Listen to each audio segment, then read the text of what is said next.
Bonsoir à tous, ravi de vous retrouver pour ce nouveau numéro de Sartez-moi de là, l'émission qui vous rend fier d'être sartois et qui nous permet, vous le savez, chaque semaine de nous balader dans notre beau département avec au programme la commune de la semaine, direction ce soir Roué-en-Champagne avec son maire Ludovic Robidas qui sera sur le plateau dans une poignée de secondes. Pascal Mariette, notre guide touristique, sera avec nous pour nous proposer évidemment une balade sur la commune. On parlera notamment de l'abbaye de Champagne. Le patois de la semaine sera assuré ce soir par Pilou qui nous racontera une fable de La Fontaine en patois. Son titre, La Quoi et le Renard, vous aurez peut-être déjà reconnu. Et puis un invité d'honneur pour m'accompagner, un invité qui j'espère ne réussira pas à me faire disparaître avant la fin de l'émission. Mais qui est-il? Eh bien vous le saurez dans quelques instants, juste après le premier tour de magie. On y va, c'est parti, sortez-moi de là, go!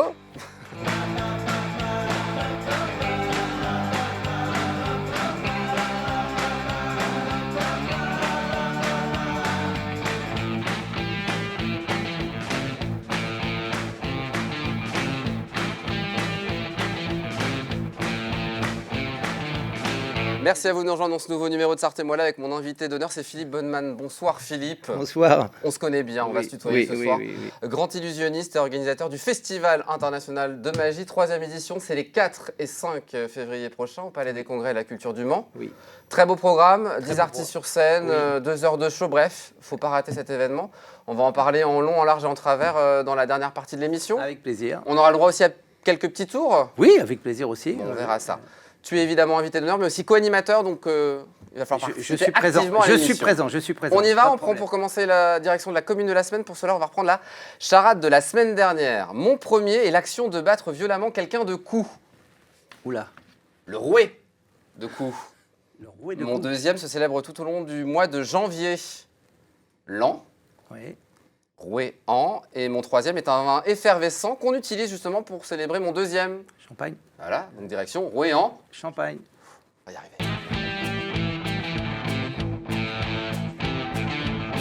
Allez, direction Roué-en-Champagne ce soir avec quelques chiffres pour démarrer. 812 habitants, 3365 hectares ou encore 41 entités économiques. Et on dit bonjour à Monsieur le maire ce soir. Bonsoir Ludovic Robidas. Bonsoir Aurélien. Bienvenue sur le plateau. On commence par votre petite carte d'identité. Vous êtes né en 1978 dans la plus belle ville du monde, Le Mans, comme Philippe je crois. Oui. Et ben voilà, on est 3 à être nés au Mans. Vous êtes maire depuis 2020, vous êtes cadre à la SNCF, vos passions, le sport, l'événementiel et aussi la cuisine. Alors c'est déjà votre 3e mandat au sein de la mairie. Vous avez commencé votre implication très jeune à la mairie de Roué-en-Champagne. Vous aviez seulement 29 ans. C'est ça. Donc j'ai été élu à l'âge de 29 ans conseiller municipal, puis un second mandat en tant qu'adjoint au maire et puis là un 3e Première mandat idylle maintenant. En tant que maire. Vous êtes aussi cadre à la SNCF en charge de la sécurité et de la maintenance des installations de signalisation. Des caténaires, des passages à niveau dans plusieurs départements de l'Ouest. Alors dans le cadre de l'émission Dans les coulisses 2, qui est notre magazine économique, on est allé découvrir cette unité infrapôle Pays de la Loire sur les rails sartois au milieu de la nuit. C'est ça votre travail? Vous travaillez essentiellement la nuit pour tout ce qui est maintenance? Ouais, c'est ça, on travaille essentiellement la nuit, hein, forcément quand il y a le moins de trains de voyageurs possible pour impacter le moins possible le trafic ferroviaire. Et puis ça permet de travailler beaucoup plus en sécurité. Alors, sécurité, c'est essentiel puisque vous travaillez avec des câbles à très très haute tension. Oui, on travaille sur des caténaires où il y a 25 000 volts de tension. Et puis, il y a aussi le risque ferroviaire avec des trains qui roulent jusqu'à 220 km/h sur notre périmètre géographique. Ouais. Donc, risque ferroviaire, risque électrique, donc grande vigilance. Donc, la sécurité a toute sa place. Et c'est la partie qu'on ne voit pas, nous, en tant que voyageurs à la SNCF. Vous êtes nombreux sur le département ou même sur le territoire à exercer ce métier, cette profession? Alors, sur la région des Pays de la Loire, on est un collectif de 800 personnes. Ah, c'est énorme. Voilà. Et puis, sur l'unité dans laquelle je travaille, donc Sarthe-Mayenne, on est 170 personnes. Et bon, on les salue ce soir, tous ces travailleurs. Un grand bonjour à tous. Essentiellement de nuit. Est-ce que tu connais Roué-en-Champagne, Philippe? Alors, j'y suis passé par hasard dans mes périples. Oui, je suis quand même sartois, donc de base. Mais je m'y suis jamais arrêté. Et bon, on va y aller. On a quelques images. Et le guide, c'est qui? Monsieur le maire. Wow. On y va. C'est parti. Alors. Donc là, c'est l'église, l'église Saint-Martin, avec sa jolie mairie, qui a une particularité, mais Pascal nous en parlera tout à l'heure. Là, c'est une tour qu'on a dans le centre-bourg, c'est pareil, qui a son histoire, qui est un des plus vieux monuments du village. Son église avec ses rues pavées, un aménagement du centre-bourg qui a été refait il y a quelques années. Ça, c'est une résidence pour personnes âgées, puisque la commune a eu une histoire également. Puis le sport. Le sport, qui est l'ADN du village, avec une vie associative très riche. L'artisanat, ça c'est un abribus qui a été fait par des apprentis du village. Et puis un village qui est structure porteuse de Natura 2000, donc beaucoup de bocage. Donc il faut y aller pour se faire plaisir, se détendre à Rouet-en-Champagne. L'actualité, on en parle. 3 actualités, tu vas décider de l'ordre dans lequel on va évoquer ces actualités, Philippe. Au pain béni, en rang 2 par 2, où on se bouge. Allez, on rampe 2 par 2. En rang 2 par 2, pour parler de l'une de vos priorités, le maintien de l'école et des services en lien avec l'enfance.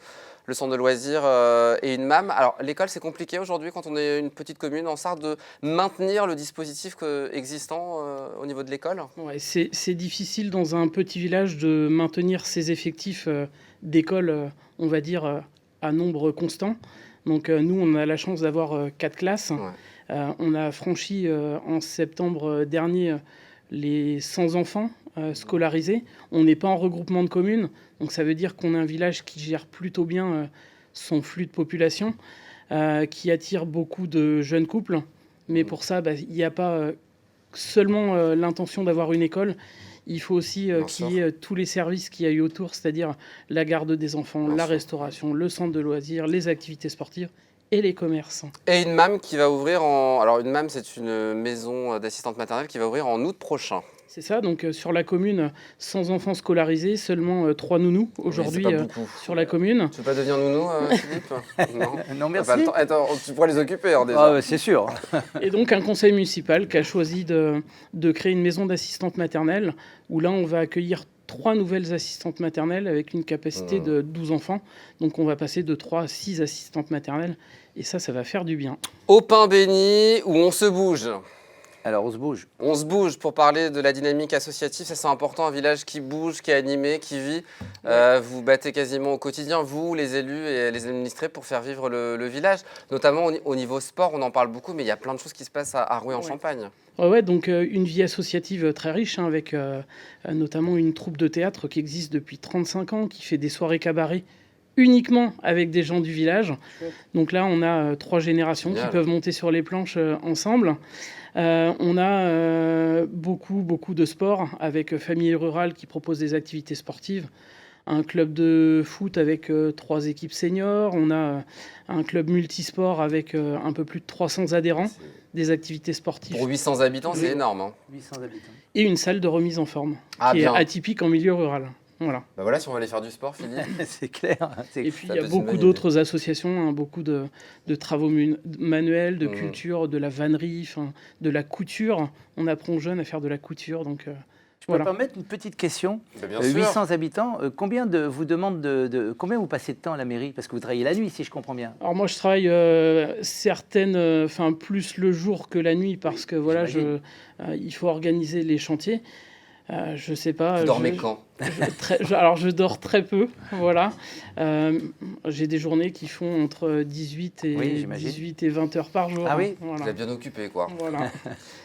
Au pain béni, on finit par ça pour parler de la boulangerie de la commune qui a fermé ses portes au début du mois de juillet 2022. Vous avez décidé de prendre les choses en main, c'est ça, en rachetant le fonds de commerce, c'est comme ça qu'on dit? Oui. Donc moi je suis enfant du village, j'ai toujours connu une boulangerie dans le village. Pour nous, il est impensable de ne plus avoir de boulangerie. Donc le conseil municipal a choisi de ne pas baisser les bras. Bien sûr. On voit toutes les boulangeries autour de nous fermées. Moi, je pense qu'il y a encore de la place pour manger du bon pain de manière artisanale. Et donc, on a acheté et l'immeuble et le fonds de commerce. Là, on est en train de faire de gros travaux. Et vous recherchez un boulanger, c'est ça? Voilà. Et là, on est en plein recrutement d'un boulanger qui a envie de venir dans un village où il fait bon vivre. D'accord. Bon Philippe, tu as une baguette magique, tu veux pas tout simplement faire des baguettes? On va essayer. Ouais, non, on espère, en tout cas on suivra le dossier avec intérêt. Philippe, est-ce que tu es prêt à jouer? Oui. Il y a des cadeaux à gagner. Ah super. C'est le vrai faux de la commune. Oui.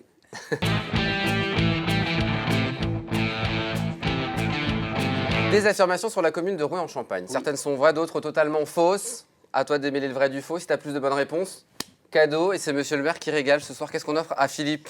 Eh bien, ce soir, il y a soit un bouquet de fleurs qui vient d'une jeune fleuriste qui s'est installée à Rouet-en-Champagne, Très à bien. l'abbaye de Champagne. On va peut-être l'offrir aux téléspectateurs, ça. Voilà. C'est sympathique. Et puis, un bon cadeau Ah, c'est sympathique aussi, ça. dans une ferme qui fait de la crèmerie, Ah, super. du laitage. On offre ça à Philippe? Ouais, Gaec de la Pie à Rouet-en-Champagne. Et ben voilà, on l'a précisé. On y va? Ça, on y va. Première affirmation, Rouet-en-Champagne tient son nom de ses vignes ancestrales qui servaient à la production du champagne. Est-ce que c'est vrai ou est-ce que c'est faux, cher Philippe? Faux. Faux. C'est vrai, hein. Bah, c'est faux. C'est faux. C'est faux. C'est vrai que c'est faux. C'est vrai que c'est faux.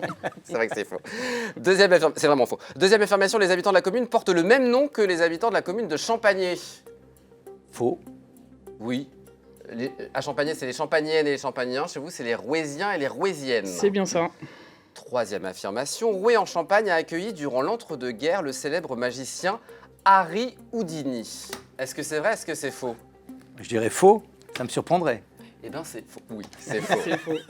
C'est faux. C'est faux. Alors, Harry Houdini, illusionniste américain d'origine hongroise. Alors, ses meilleurs tours consistaient à s'évader d'une malle remplie d'eau, fermée et enchaînée. Oui. C'était Le dingue. roi de l'évasion. L'évasion, oui. C'est vraiment le Graal des magiciens, en tout cas à l'époque. Une spécialité qui était extrêmement dangereuse. Il a failli mourir plusieurs fois de ça, mais il n'est pas mort de ça. Toi, tu fais ce genre de proposition, non? C'est pas mon truc. Bon. De me mettre dans des malles enfermées, dans de l'eau, etc., c'est pas mon truc. Mais je reconnais que c'est très impressionnant. Quatrième affirmation, plus de 2 tonnes d'or et 7 tonnes d'argent ont été extraites du sous-sol de la commune à la fin du XXe siècle. Alors ça, c'est possible parce qu'on m'avait dit qu'il y avait une mine d'or dans ce coin. Et je suis sûr que c'est vrai. Eh bien, c'est vrai. En 1975, des géologues ont découvert sur un site de la commune le plus gros amas sulfuré polymétallique d'Europe. Donc, il y a une exploitation de 87 à 93. Plus de 2 tonnes d'or et 7 tonnes d'argent ont été extraites du sous-sol, c'est ça? Ouais, c'est bien ça. Donc, C'est dingue, hein? ils ont exploité à l'époque la partie superficielle du chapeau de fer, où malheureusement, d'un point de vue écologique, ça n'a pas été une réussite, puisque C'était un champ avant, ça a été un peu transformé, voilà, c'est ça? ils arrosaient tout au cyanure pour séparer d'accord. l'or et l'argent du minerai. Ah, en effet. Et donc, c'était une catastrophe écologique. Et aujourd'hui, le site est en train de retrouver toute sa quiétude.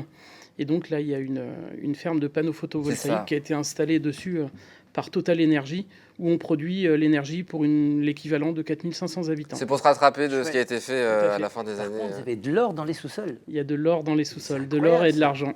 De l'or et de l'argent. Demain, il y a des gens qui vont aller creuser à Rouet-en-Champagne. Cinquième affirmation, les appels au 18 en Sarthe sont gérés par un centre d'appel qui se situe à Rouet-en-Champagne. Ça paraît improbable, mais pourquoi pas? Pourquoi pas? Non, c'est faux. Mais par contre, il y a un centre d'entraînement des pompiers de la Sarthe qui se trouve sur la commune. Oui, Le centre même. Les sapeurs-pompiers de la Sarthe viennent se former à Rouet, voilà, dans une ancienne friche industrielle. Et pas que, puisque depuis quelque temps, on voit aussi les pompiers venir avec les CRS, la police, la gendarmerie. Le PSIG, le GIGN vient s'entraîner, etc., sur la commune pour des choses assez spécifiques comme les attentats, les heurts urbains, etc. Voilà. Sixième affirmation, un habitant du Cru a fait de Rouet-en-Champagne son légataire universel. À sa mort en 2007, la commune a reçu l'équivalent de 37 millions d'euros. Faux. Faux, mais c'est vrai. C'est vrai. Serge Legroux, le bienfaiteur de la commune, qui est 37 décédé millions d'euros. fin 2007. On en est où de cette somme? Parce que j'arrive pas tout à fait à comprendre, Ludovic. Alors, monsieur et madame Legroux ont désigné la commune de Rouet légataire universel de leur fortune. Fortune estimée à 38 millions d'euros, uniquement en patrimoine immobilier, avec des conditions testamentaires, c'est-à-dire construire 50 logements sur la commune pour personnes âgées nécessiteuses. Ça a été fait. Voilà. Donc il y en a 12 de construits. Là, il y a l'étude pour 20 logements supplémentaires qui ont été faits. Il faut aussi derrière que les services pour personnes âgées suivent, c'est-à-dire l'animation, la prise en charge des personnes âgées, la restauration, etc. Et donc beaucoup de patrimoine immobilier à gérer sur Paris, en Normandie, etc. Il y a toute une fondation qui existe, Serge et André Leroux, qui est reconnu établissement d'utilité publique depuis 2018. Dernière affirmation, on trouve sur la commune le COR, le club olympique de rodéo. Il rigole, mais Elle est vraie? Je suis content de ma blague. J'avais mis Rubik's Cube la dernière fois, là j'ai mis Rodéo. Non, c'est le club olympique rouésien. C'est le fameux grand club que vous avez... Que j'ai présidé. Que vous avez présidé, que vous avez un peu réveillé il y a quelques années. Voilà, pendant 12 ans, j'ai été à la présidence. C'est un club à multisport, un milieu rural, où l'idée, c'est de faire du sport pour tous, sans contrainte et à moindre coût. Donc, direction le corps. Direction le pour corps. faire du sport. 4 à toi, c'est une victoire de Philippe. Bravo, Philippe. Tu vas aller pouvoir aller du côté de la crèmerie, c'est ça? C'est ça. Pour te faire plaisir. Hop, voilà. Gentil, merci. Un petit tour pour monsieur le maire, Philippe? Eh bien, si tu veux, très rapidement. Est-ce que vous avez dans la tête une carte qui... je ne vous demande pas de me la nommer maintenant. Est-ce qu'il y a une carte qui vous plairait plus qu'une autre comme ça? Oui. Oui, d'accord, très bien. Alors, je vous la garderai en tête pour tout à l'heure. Est-ce que je peux me déplacer un petit peu? Bien sûr, bien sûr. Écoutez, je vous fais voir un jeu qui est vraiment... toutes les cartes sont différentes. Je vais me déplacer très rapidement. Vous allez choisir une carte et la prendre. Voilà, je ne regarde pas parce qu'il n'y a pas de caméra, il n'y a pas d'écran de contrôle. Vous la regardez bien, vous la mémorisez. Est-ce que le téléspectateur a le droit de la Oui, voir? oui, je me retourne. Hop. Est-ce qu'on peut mettre la carte... Ah, vous la voulez là. Très bien. Vous l'avez et vous allez la mettre où vous me dites voilà, celle-là vous l'enfoncez. Est-ce que vous savez mélanger un jeu de cartes? Alors vous allez voir, elle glisse énormément. Voilà, parfait. Oula. Et est-ce que je peux me permettre de vous prendre en photo? Oui. Bien sûr, c'est pour le tour. Alors vous allez voir, c'est assez sympathique. Je vous prends en photo sans le jeu de cartes. Regardez-moi, s'il vous plaît, c'est plus sympathique. Ouais, génial. Voilà. Alors, maintenant, j'essaye que ce soit bien net. C'est bien net. Vous avez bien souri, monsieur le maire? Est-ce que c'est la caméra de face que j'ai? Oui. Oui, ils vont venir Voilà, sur toi, très bien. Alors, vous voyez, monsieur le maire, en tout cas, ça donne envie d'habiter dans votre commune. Hein. Mais ça s'appelle la mémoire de l'œil, parce que vous avez mémorisé une carte, vous voyez, et on vous reconnaît bien.